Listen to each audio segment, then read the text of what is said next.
Hello students, कैसे हैं आप सब। आशा करती हूँ आप अच्छे होंगे और अच्छे से अपनी पढ़ाई कर रहे होंगे। मैं मोनिका रावत आपका स्वागत करती हूँ आईसीटी वर्चुअल क्लासरूम देहरादून में।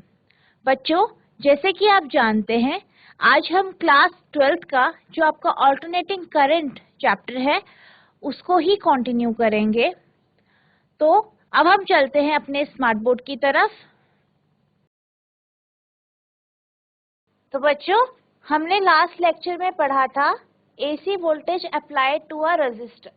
तो हमने उसके कॉन्सेप्ट समझे थे और कुछ फॉर्मूले देखे थे।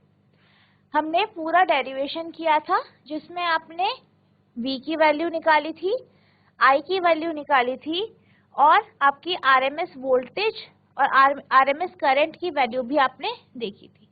अब हम उसके बेस पे एक क्वेश्चन देखते हैं। तो आपका क्वेश्चन ये है, A light bulb is rated at 100 watt for a 220 volt supply.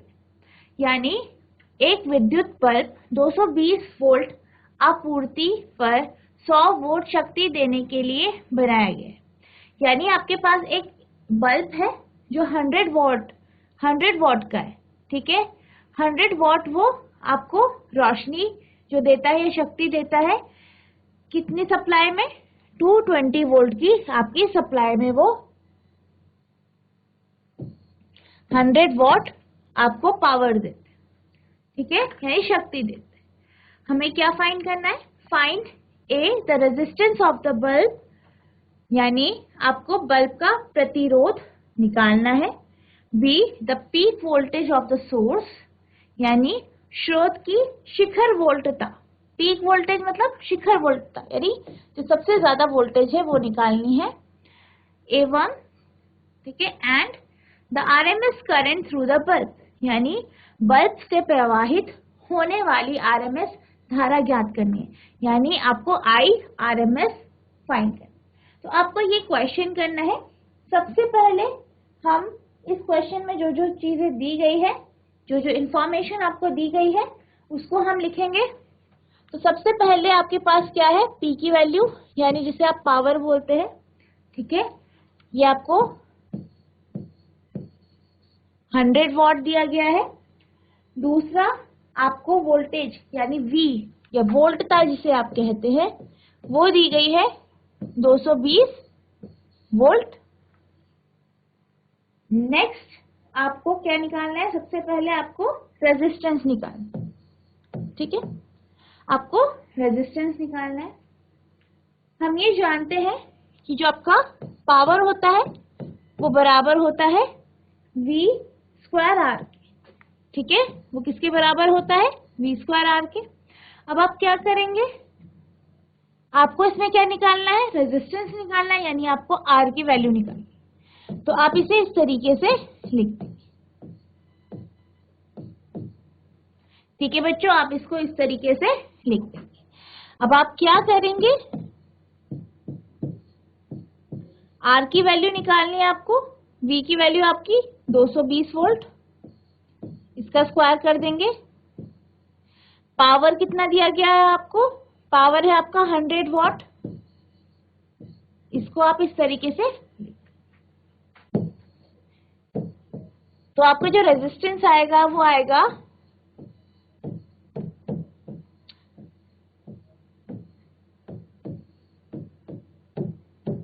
यानी जो आपका रेजिस्टेंस आएगा वो आएगा 22 इंटू 22, जो कि आपका बराबर होता है 484 ओम के।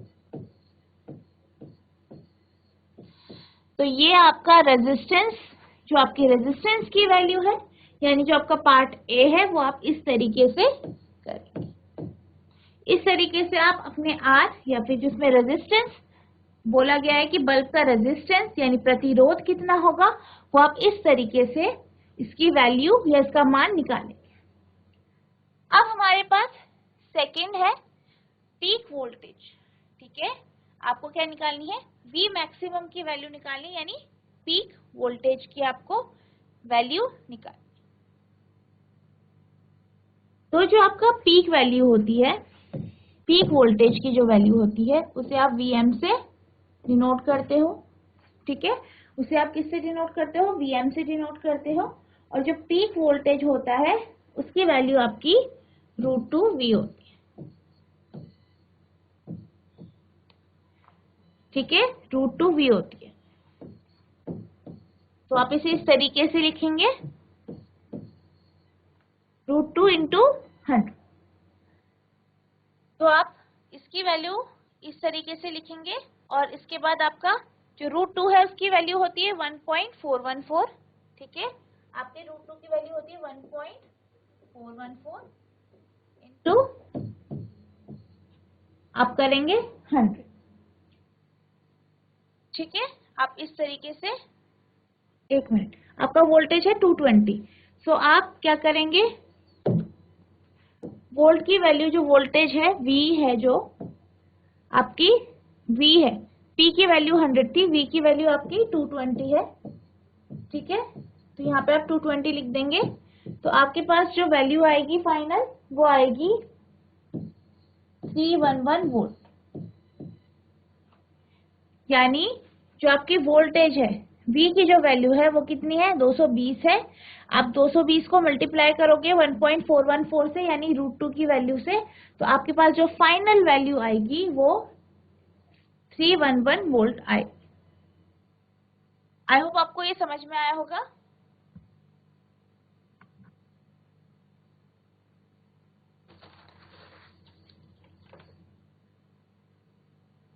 अब हमारे पास जो थर्ड पार्ट है वो है IRMS। आपको IRMS की वैल्यू निकालनी है। तो I जो होता है वो P/V के बराबर होता है। तो P की वैल्यू हमारे पास 100 वॉट, ठीक है, और V की वैल्यू हमारे पास कितनी है 220। तो जब हम इसे सॉल्व करेंगे, ठीक है, इसे हम सॉल्व करेंगे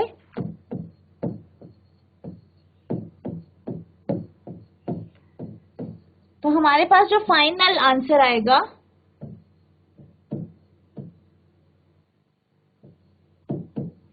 वो इस तरीके से आएगा, यानी 0.450 एम्पियर, ये आपका फाइनल आंसर है। तो आप इस तरीके से पहले आप पावर की वैल्यू निकाल ले, आपके पास पावर की वैल्यू है और वोल्टेज आपको दिया है।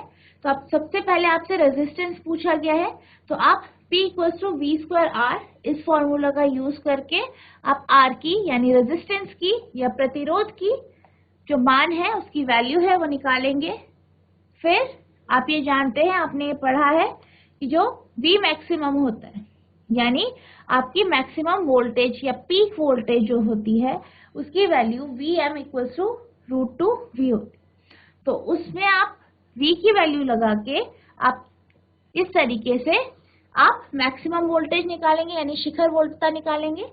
फिर आपका जो C पार्ट है, यानी जब हम किसकी बात कर रहे हैं, करंट की बात कर रहे हैं, यानी हमें क्या निकालना है, RMS वैल्यू किसकी, करंट की, I की। तो IRMS आपका P/V करके इस तरीके से वैल्यूज पुट करके आप इसकी वैल्यू को निकालते हैं। अब हम बात करते हैं फेजर्स की। तो हमारा नेक्स्ट टॉपिक है representation of AC current end voltage bye rotating vectors या फेजर्स। यानी हम बात कर रहे हैं कि जो आपकी AC धारा है, ठीक है, और वोल्टता का घूर्णी सदिश द्वारा निरूपण, ठीक है। तो हम बेसिकली फेजर्स की बात कर रहे हैं। तो जो फेजर डायग्राम होते हैं वो हम इसमें हम AC सर्किट के फेजर डायग्राम के बारे में बात करें। The analysis of an AC circuit is facilitated by use of phasor diagram। यानी AC सर्किट का जो AC सर्किट है, ठीक है, उसको एनालाइज करने के लिए, उसको समझने के लिए, ठीक है, उसको दर्शाने के लिए हम क्या करते हैं, फेजर डायग्राम का यूज करते हैं। ठीक है, फेजर डायग्राम का यूज जो हम करते हैं वो हम AC सर्किट को शो करने के लिए या उसको एनालाइज समझने के लिए उसका यूज करते हैं। AC परिपथ में धारा एवं वोल्टता के बीच कला संबंध दर्शाने के लिए हम फेजर्स धारणा का उपयोग करते हैं। फेजर चित्र के उपयोग से AC परिपथ का विश्लेषण सरलता पूर्वक हो सकता है। यानी कि जो आपका फेजर डायग्राम है या फेजर जो आप यूज कर रहे हो उसकी हेल्प से आपको एसी सर्किट का जो आपका कॉन्सेप्ट है वो आपको, या एसी सर्किट जो है वो आपको अच्छे से और डिटेल से आपको समझ में आ जाए।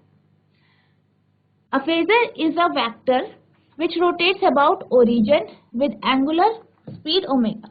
यानी जो आपका फेजर होता है वो क्या होता है, फेजर क्या होता है, एक वेक्टर होता है, यानी सदिश होता है, यानी ये दिशा को दिखाता है। जो फेजर होता है वो दिशा को दिखाता है, वो एक वेक्टर होता है।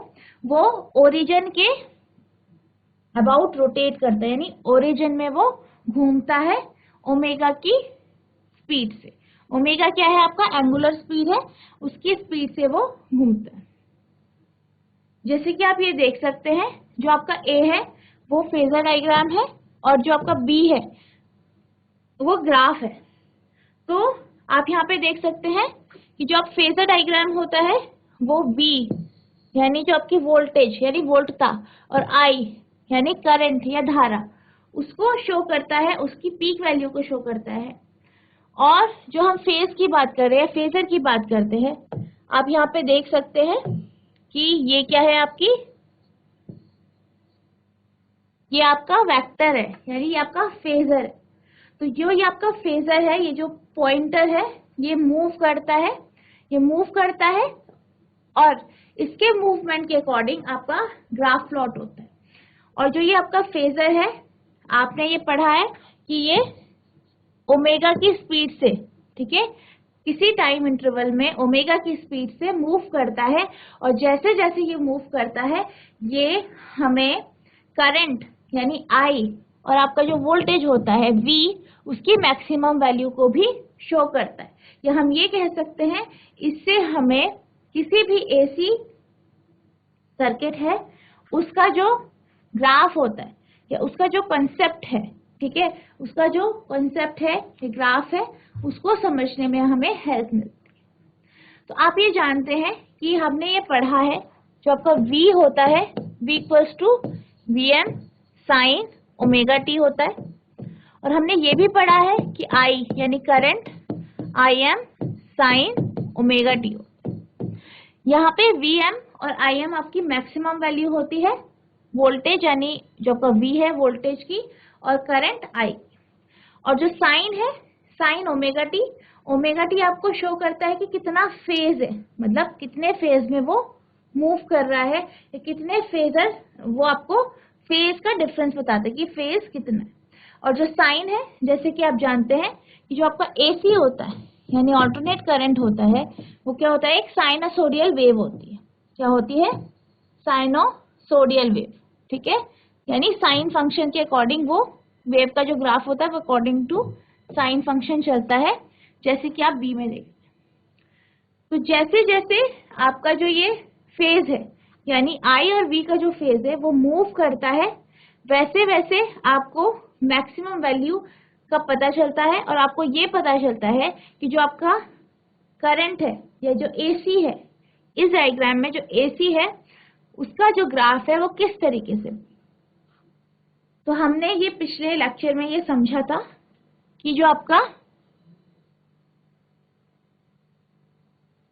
V होता है, ठीक है, जो आपका I की जो वैल्यू होती है, पीक वैल्यू जो होती है, वो कम होती है किससे, आपका V यानी वोल्टेज की वैल्यू से।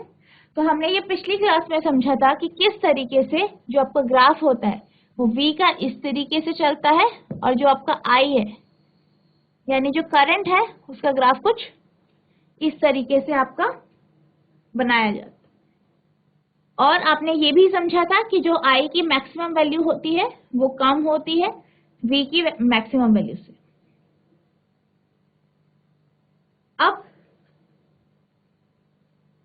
जैसे कि हमने इस ग्राफ में देखा, ठीक है, जैसे मैंने आपको बताया कि जो V और I को हम रिप्रेजेंट करते हैं फेजर में, तो इसमें जो आपका वर्टिकल कंपोनेंट होता है, जैसे कि यहाँ पे आपको दिखाई दे रहा है जो फेज है, ठीक है, जो वर्टिकल कंपोनेंट है आपको दिखाई दे रहा है, ये है, ये आपको V और I की वैल्यू शो करता है, ठीक है, ये क्या करता है, V और I की वैल्यू शो कर। और जो आपका साइनसोइड, आप ये जानते हैं ये दोनों क्वांटिटी यानी जो आपका V है और I है यानी वोल्टेज और करंट है, ये दोनों कैसे साइनोसोडियल है, यानी साइनोसोडियली वैरी कर रहे हैं, या आप कहते हैं ज्यावक्रीय रूप से ये वैरी करते हैं या परिवर्तित हो। तो हमने लास्ट लेक्चर में पढ़ा था कि किस तरीके से हम AC का ग्राफ बनाते हैं। तो उसी तरीके से हमने, जैसे मैंने अभी आपसे बात करी कि हम इसको जब प्लॉट करते हैं तो I और V यानी करंट और वोल्टेज साइनोसोडियल फंक्शन है, तो वो वेव फॉर्म कुछ इस तरीके से बनेगी। The magnitudes of phasor V and I represent the amplitude or the peak value of Vm, Im of these oscillating quantities. Phasor V एवं I के परिमाण इन दोलायमान राशियों के आयाम अथवा शिखरमान Vm, Im निरूपित करती है। यानी कि जैसे मैंने आपको बताया कि जो आपका फेजर डायग्राम होता है वो क्या दिखाता है आपको, V और I के मैग्नीट्यूड कि उसका परिमाण कितना है, उसकी वैल्यू कितनी है और वो किस तरीके से वैरी कर रहा है, यानी किस तरीके से वो चेंज हो रहा है। ठीक है, उसका एम्पलीट्यूड यानी जो उसका आयाम होता है, एम्पलीट्यूड होता है, वो कितना है वो भी आपको शो करता है। और उसकी जो पीक वैल्यू है यानी मैक्सिमम वैल्यू है उस दोलायमान राशि की या ऑसिलेटिंग बॉडी की या ऑसिलेटिंग क्वांटिटी की, वो भी हमें इस फेजर डायग्राम से शो। तो इस तरीके से हमने ये समझा कि आपका जो फेजर डायग्राम है वो किस तरीके से आपको हेल्प करता है, आपका जो करंट का फ्लो है, AC करंट का फ्लो है, उसको समझने में किस तरीके से आपको ये समझ में आता है कि वोल्टेज और करंट यानी वोल्टता और आपकी जो विद्युत धारा है वो किस तरीके से चेंज हो रही है, आपको किससे समझ में आता है, फेजर से समझ में। अब हम बात करते हैं AC voltage applied to an inductor, यानी प्रेरक पर प्रयुक्त AC वोल्टता की हम बात करते हैं। तो हमने लास्ट लेक्चर में जो पढ़ा था, हमने पढ़ा था AC voltage applied to an resistor. ठीक है, यानी हमने प्रतिरोध पे जो हमने AC वोल्टेज लगाई थी उसकी हमने बात की। अब हम बात करते हैं प्रयुक्त यानी इंडक्टर। आपके पास ये डायग्राम है, ठीक है, आप देख सकते हैं हमने यहाँ रेजिस्टेंस की जगह L यानी इंडक्टर लगा, ठीक है, और इसको हमने वायर के थ्रू, वायर की हेल्प से या तारों की मदद से हमने एक AC सोर्स से कनेक्ट किया है। जैसे कि मैंने आपको लास्ट लेक्चर में समझाया था कि आप AC सोर्स को इस तरीके से शो करते हैं, और जो आपका डायरेक्ट करंट होता है DC उसको आप एक बैटरी से शो करते हैं इस तरीके से। तो आप यहाँ पे देख सकते हैं जो E है वो आपको क्या दिखलाता है, वो आपको क्या दिखाता है कि AC वोल्टेज सोर्स आपको दिया गया जिसका वोल्टेज कितना है E, या आप V ले सकते। तो अब हम बात करेंगे जो आपका AC वोल्टेज है किसी भी इंडक्टर में या जो आपका प्रयुक्त है उसमें जब अप्लाई किया जाता है तो उसको हम मैथमेटिकल फॉर्म में वोल्टेज यानी वोल्टता की फॉर्म में, और आपका जो करंट होता है यानी I के फॉर्म में, उसे हम किस तरीके से लिखेंगे वो अब हम समझते हैं। जैसे कि हमारा जो हमारा डायग्राम है, ठीक है, हम ये जानते हैं कि इलेक्ट्रोमैग्नेटिक इंडक्शन वैद्युत चुंबकीय प्रेरक, जो आपने EMI ये पढ़ा था, इससे आपने समझा था कि जब हम किसी भी कॉइल को, ठीक है, मैग्नेटिक फील्ड में रखते हैं, ठीक है, मैग्नेटिक फील्ड में रखते हैं या मैग्नेटिक फ्लक्स जिसका चेंज होता है, तो उस कॉइल में क्या इंड्यूस होता है, करंट इंड्यूस होती है, यानी करंट प्रेरित होती है, ठीक है, यानी विद्युत धारा जो है आपकी प्रेरित होती है, इंड्यूस होती है। ये आपने समझा था। इस कॉन्सेप्ट को आगे लेते हुए हम इस जो आपका ये सर्किट है इसमें इस बात को समझेंगे कि किस तरीके से जो आपका इंडक्टर है वो वही काम करेगा जो एक कॉइल करता है, यानी जब आप इससे मैग्नेटिक फील्ड को पास कराएंगे तो कहीं ना कहीं इसमें करंट फ्लो।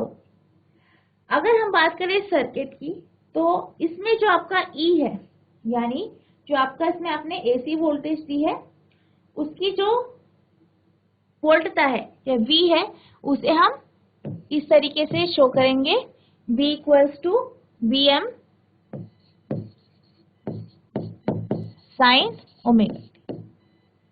ठीक है, इस तरीके से हम शो करेंगे। जैसे कि हम जानते हैं, जैसे मैंने आपको अभी बताया EMI यानी इलेक्ट्रोमैग्नेटिक इंडक्शन, वैद्युत चुंबकीय प्रेरक का जो सिद्धांत हमने पढ़ा था उसके अकॉर्डिंग आपका जो इंड्यूस EMF होगा वो, क्योंकि ये सेल्फ इंडक्टेंस की इसमें हम बात कर रहे हैं, ठीक है, स्व प्रेरक की हम बात कर रहे हैं, तो -L di/dt इसका जो होगा जो इंड्यूस्ड EMF है वो उसकी वैल्यू इतनी। अब हम ये जानते हैं कि जो इंड्यूस्ड EMF है, ठीक है, हमने लेंस लॉ से पढ़ा है, जो इंड्यूस्ड EMF है वो जिस वोल्टेज की वजह से यानी जिस वजह से वो प्रोड्यूस होता है यानी उत्पन्न होता है उसके अगेंस्ट वो काम करता है। यानी अगर आपकी जो मैग्नेटिक फील्ड, ठीक है, या वोल्टेज है वो कम हो रही है जिसकी वजह से वो EMF प्रोड्यूस हुआ है, तो वो EMF कुछ ऐसा करेगा, इस तरीके से करंट को फ्लो कराएगा कि जो आपका वो वोल्टेज है जो कम हो रहा था उस कम होने की वजह से वो प्रोड्यूस हुआ तो उसे वो ज्यादा करने की कोशिश करेगा, या अगर वो ज्यादा था जिसके कारण वो प्रोड्यूस हुआ है तो उसको कम करने की कोशिश करेगा, यानी उसके ऑपोजिट काम करेगा। तो हम किस तरीके से लिखेंगे, तो हमारे जो इंड्यूस EMF होगा उस वोल्टेज के लिए V equals to -E U। तो ये हम इस तरीके से इसको लिखेंगे। अब हम ये जानते हैं कि आपकी E की वैल्यू कितनी है, -L di/dt, इसको हम इस तरीके से रख देंगे। ठीक है, ये कुछ इस तरीके से आएगा।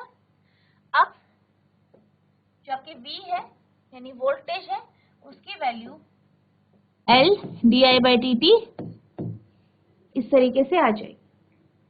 अब हमने ये पढ़ा है या हम ये जानते हैं कि जो वोल्टेज है, ठीक है, उसकी वोल्टेज की इक्वेशन जो आपकी ये फर्स्ट इक्वेशन है इसको हम सेकेंड इक्वेशन में रख देंगे, तो हमारे पास क्या आ जाएगा, Vm sine omega t equals to L di/dt। तो आपके पास ये इस तरीके से आ जाए। इसको अब हम क्या करेंगे, ये आपका di है, अब हम इसे di की फॉर्म में इसको रखेंगे, तो आपका जो फॉर्मूला होगा वो इस तरीके से हो जाएगा, di equals to Vm upon L, आपका इधर आ जाएगा दूसरी साइड साइन ओमेगा t, ठीक है, और आपका dt इस तरीके से आप dt को दूसरी तरफ ले जा लेंगे, तो आपके पास di की वैल्यू कुछ इस तरीके से आएगी।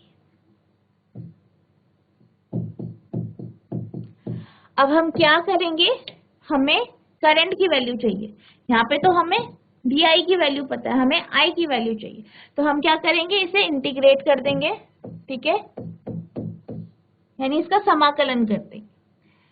तो आपके पास क्या आएगा, आपका Vm वो तो कांस्टेंट है, सेल्फ इंडक्टेंस वो भी कांस्टेंट है जैसे कि आप जानते हैं, तो आपका इंटीग्रेशन किसका होगा, साइन ओमेगा t dt, इसका आपका इंटीग्रेशन होगा। तो जब आप इसे इंटीग्रेट करेंगे तो आपके पास क्या आएगा, I equals to Vm upon L, sine omega t का जब आप इंटीग्रेशन करते हो तो आपके पास minus cos omega t upon omega, आपके पास ये वैल्यू आ जाएगी। अब हम क्या करेंगे, आपका जो ये माइनस है इसको हम बाहर लेके आ जाएंगे, तो आपके पास I यानी करंट की वैल्यू आ जाएगी Vm अपॉन L जो कि माइनस में है, और अंदर आपके पास हो जाएगी कॉस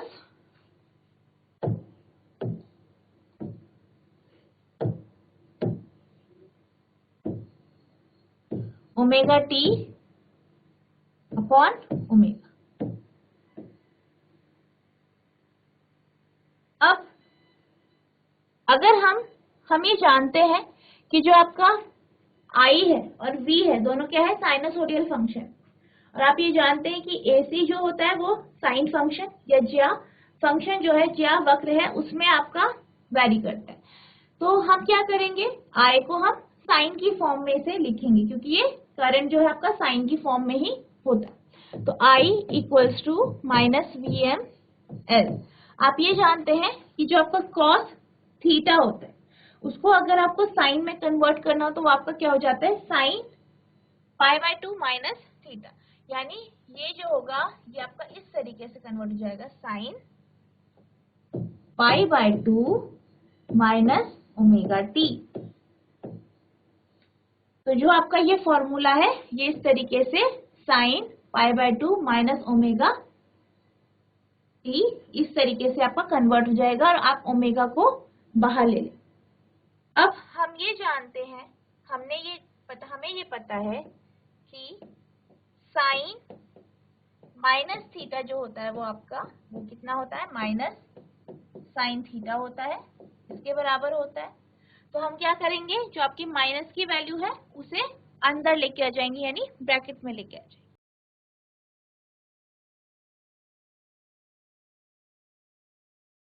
तो जब आप इस माइनस की वैल्यू को ब्रैकेट के अंदर लेके आएंगे, यानी जो आपकी इक्वेशन है इसको हम इक्वेशन नंबर 4 मान लेते हैं, ये आपकी इक्वेशन 4 है। इसमें जब हम माइनस की वैल्यू को अंदर लेके आएंगे यानी ब्रैकेट के अंदर लेके आएंगे तो हमारे पास आई आ जाएगा equals to V M upon omega L आपका sine omega T minus pi by 2। तो ये आपके पास इस तरीके से आ जाए। अब हम ये जानते हैं, ठीक है, हम ये जानते हैं कि इसमें जो आपका ओमेगा एल है, अगर आप साइन की वैल्यू को मैक्सिमम कर दो, साइन की वैल्यू को मैक्सिमम कर दो, यानी साइन थीटा आपका अगर 1 हो जाए या आपका जो ये कंपोनेंट है ये 1 हो जाए, तो बेसिकली आपका ये कंपोनेंट 1 कब होगा, जब साइन में थीटा की जो वैल्यू होगी वो आपकी 90 डिग्री होगी। या आप कह सकते हैं कि साइन की जो वैल्यू होगी वो जब पाई बाय 2 होगी तो आपकी जो वैल्यू आएगी वो कितनी आएगी, 1 आएगी। आप ये जानते हैं। तो हम क्या करेंगे, हम ये सोचते हैं कि जो आपका साइन का टर्म है ये 1 हो गया, यानी जो आपकी एंगल जो आया है, ठीक है, जो आपका एंगल आया है वो कितना आया है, आपका प्रॉपर जो एंगल आया है साइन पाई बाय 2 आया है, और यानी ये जो आपका कंपोनेंट है ये 1 होगा। अगर हम इसे 1 मानते हैं तो यानी कि जो करंट होगा, ठीक है, जो करंट होगा वो कितना होगा, मैक्सिमम होगा। करंट आपका कितना होगा, मैक्सिमम होगा। अगर हम इसकी बात करें तो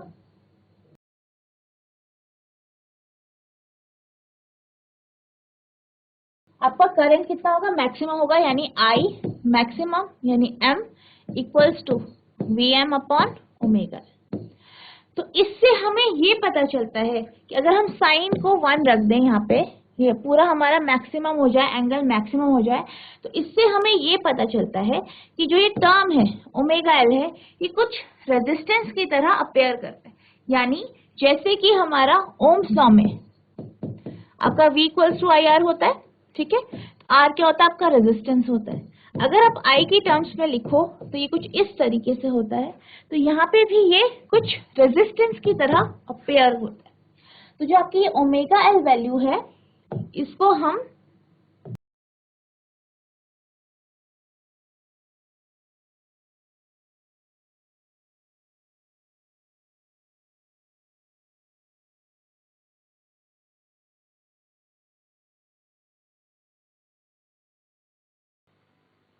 यानी जो आपकी आई एम है वो आप V M upon omega L हो गया।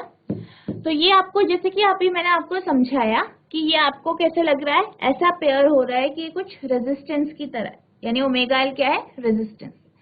तो इसको हम इस तरीके से लिखेंगे, इसको हम बराबर मानेंगे एक्सएल के, और ये जो आपका ओमेगा एल है वो बेसिकली क्या है आपका इंडक्टिव रिएक्टेंस, ठीक है, इंडक्टिव रिएक्टेंस,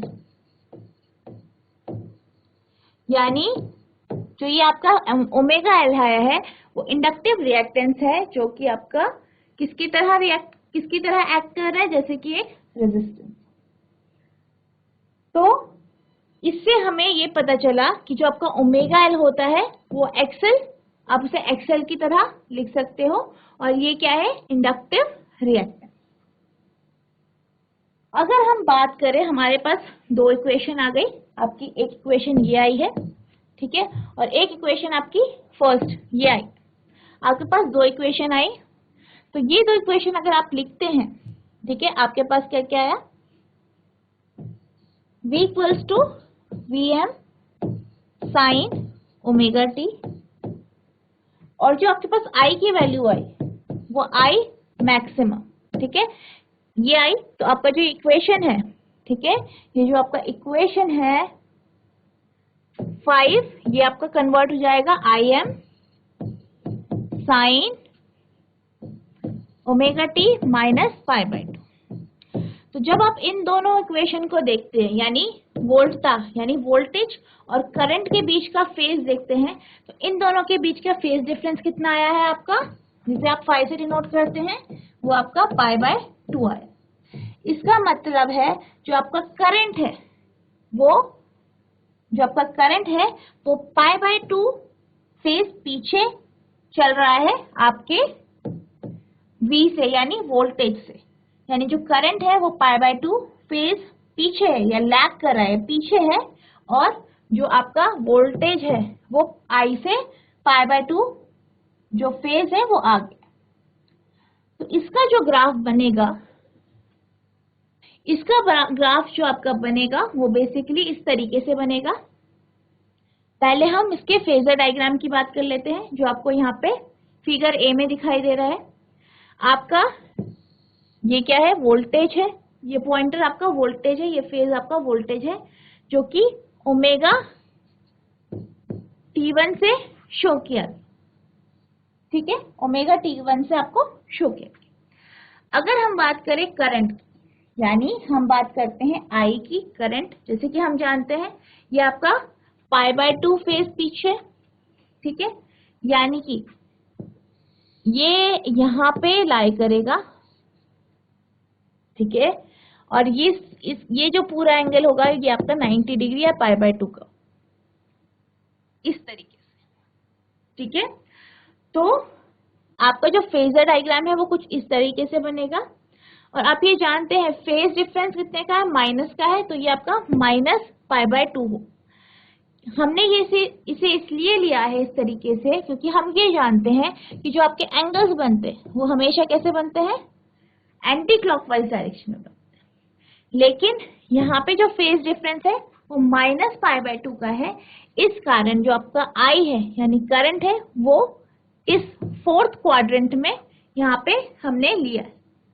तो इसका फेजर डायग्राम इस तरीके से फिगर ए में जैसे आपको दर्शाया गया है इस तरीके से बनेगा। अब हम बात करें इसके ग्राफ की, तो जैसे कि आप जानते हैं कि V यानी वोल्टेज और I यानी करंट के बीच में कितना डिफरेंस है, पाई बाय 2 का फेज डिफरेंस है, यानी जो आपका करंट है वो पाई बाय 2 पीछे चल रहा है। तो जब आप वोल्टेज इस तरीके से साइन फॉर्म में, ठीक है, ज्यावक्रीय फॉर्म में, जब आप ज्यावक्रीय रूप में आप जब दर्शाएंगे या साइन फॉर्म में आप दर्शाएंगे, तो जो आपका I है यानी करंट है वो इस तरीके से पाई बाय 2 फेज डिफरेंस में होगा। लेकिन आप ये जानते हैं कि V और I दोनों क्या है, साइनोसोडियल फंक्शन है, क्योंकि यहाँ पे हम AC की बात कर रहे हैं। तो ये कुछ इस तरीके से आप देख सकते हैं, ये यहाँ पे इन दोनों में जो फेज डिफरेंस आ रहा है वो पाई बाय 2 का फेज डिफरेंस आ रहा है, यानी जो आपका I है वो पाई बाय 2 पीछे है किसके, V के, यानी वोल्टेज। तो आप जो इसका फेज है, फेजर डायग्राम वो इस तरीके से दिखाएंगे, और इसका जो ग्राफ है वो कुछ इस तरीके से दिखाएंगे।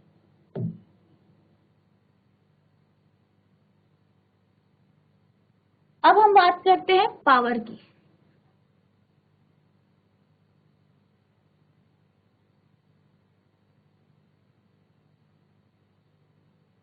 हम अब बात करते हैं पावर की, ठीक है।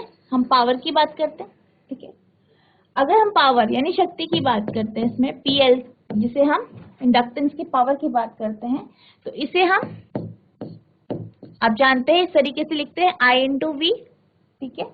तो हमारे पास I की वैल्यू कितनी है, Im sine omega T minus π/2, अभी निकाला ये। और V की वैल्यू कितनी है, Vm साइन ओमेगा टी। तो आपके पास पावर की वैल्यू इस तरीके से। तो अब हम जब इसे सॉल्व करेंगे, ठीक है, हम जब इसे सॉल्व करेंगे तो हमारे पास आएगा minus Im Vm cos omega T, क्योंकि हम ये जानते हैं साइन ओमेगा टी माइनस π/2, ठीक है। कितना होता है आपका होता है माइनस कॉस ओमेगा टी, तो आप इसे इस तरीके से लिख देंगे और साइन ओमेगा टी आपका इस तरीके से आ जाएगा। अब हम इसे 2 से मल्टीप्लाई करेंगे इस तरीके से,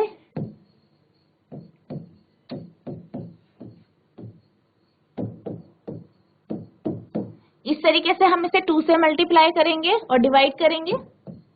तो हम ये जानते हैं 2 cos omega T sign omega T, यानी 2 cos theta into sine theta आपका बराबर होता है साइन 2 थीटा के। तो यहाँ पे आप साइन 2 थीटा की वैल्यू रख देंगे, यानी Im Vm जो कि नेगेटिव में है अपॉन 2 साइन 2 ओमेगा टी। तो ये आपके पास पावर की वैल्यू आ जाएगी, PL पावर जो है इसकी वैल्यू आ जाएगी। अब हम बात करते हैं एवरेज पावर की, ठीक है। जैसे कि आप जानते हैं जब आप एवरेज पावर को इस तरीके से रिप्रेजेंट करते हैं तो यहाँ पे आपकी वैल्यू आ जाएगी minus Im Vm by 2 sine 2 omega T, ठीक है, साइन 2 ओमेगा टी। अगर हम एक कंप्लीट ऑसिलेशन की बात करें यानी कंप्लीट साइकिल की बात करें तो उसके लिए साइन 2 ओमेगा टी इसकी वैल्यू क्या हो जाती है, 0 हो जाती है।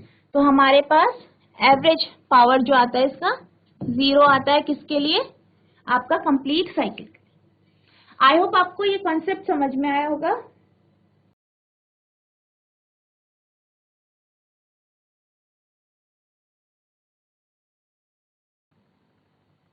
तो बच्चों आशा करती हूँ कि आपको ये कॉन्सेप्ट अच्छे से समझ में आए होंगे और जो हमने आज न्यूमेरिकल किया वो भी अच्छे से समझ में आया होगा। आप इसे प्रैक्टिस करें और जो आपने अभी टॉपिक पढ़ा है उसके भी न्यूमेरिकल आप होमवर्क से करके आएंगे।